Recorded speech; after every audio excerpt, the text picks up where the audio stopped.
Wes, I have to ask you what every viewer is thinking, like myself, and wants to know, what is the raw meat and what do these raw organs taste like? I would think that that could be a little bit challenging. Yeah, it took me a long time to get used to organs. That was a big one, especially raw liver. Raw liver took me probably months. I was gagging on it for months. Brain was another tough one. That was one that my body wanted to kind of reject right away just from the texture and stuff. Raw eggs actually surprisingly took me a while too. But the organs, really hard to describe. You just really got to try it for yourself. But I think really good raw pastured chicken, like local naturally raised pastured chicken, it's really similar to like sushi grade fish. It's pretty good stuff. As doctors, Dr. Melina and I, we're concerned eating raw things, especially raw chicken, raw eggs. We're concerned about the health factor, about getting sick. Have you ever gotten sick from eating these things? No, that's the really crazy part is 3 years and I've never been sick one time from it. And if I had ever gotten sick or anything like that, I would definitely let everybody know. And I probably wouldn't be promoting it on social media, because I would definitely start questioning the diet and what I'm telling people to do. All right, Dr. Melina, I've been watching you. You're ready to jump right in here. How do you explain that Wes feels the best he's ever felt? He's cleared his brain fog. He feels energized. Do you think something else was going on? I mean, obviously he got rid of processed foods and cut down on the carbs, cut down on the processed sugar. But how do you explain it for everybody out there that may want to make changes in their own diet to deal with some of these issues that we all feel from time to time?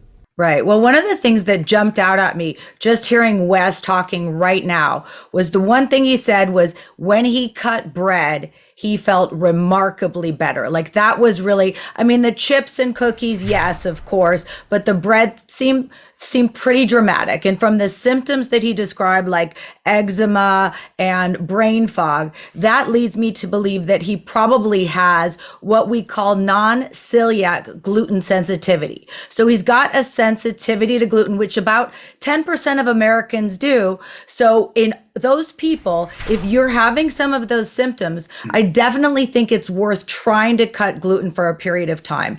And then he also cut all the foods that I tell my patients to cut and that I tell everybody to cut. Ultra processed foods, super high in sugar, refined carbohydrates, additives, preservatives, all these fake foods. So he has done a lot of great things that explain his kind of remarkable transformation, but I don't think it's necessarily meaning that you have to go raw or eat so much meat, because I do have significant concerns about that. As do I. All right.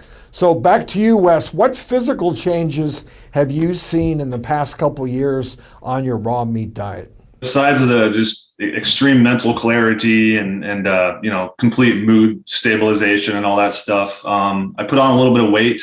So I put on some healthy fat, which is evenly distributed through the body when it's raw. I've seen some evidence that cooked fat can actually it distributes a little bit more unevenly in the body. So with raw fat, I have an even distribution of fat on the body. And also an interesting thing is that I noticed that my eye color is starting to change a little bit. So when I was a kid, I had blue eyes. And then as I got, I guess, into my teens, I didn't really pay attention, but looking back on it, it's probably about teen years, they went green. And then I've been taking pictures of the irises of my eyes with a really close camera. And I started at the beginning of the diet. And it's actually been going slowly. They're going lighter and back to blue again. Melina, we know certain medical conditions we learned in medical school can present with changes in eye color. But my opinion is that probably in Wes's case, it's not dietary related. It's more just his pigment changed with aging, as we all do. What do you think? Yeah, I agree with that. We do see changes in eye color over time, even with sun exposure and variations in pigmentation as we age. So I'm not sure that it's related to diet, and I'm not sure that it's clinically relevant one way or the other. But it's an interesting thing that I think is worth, thinking about.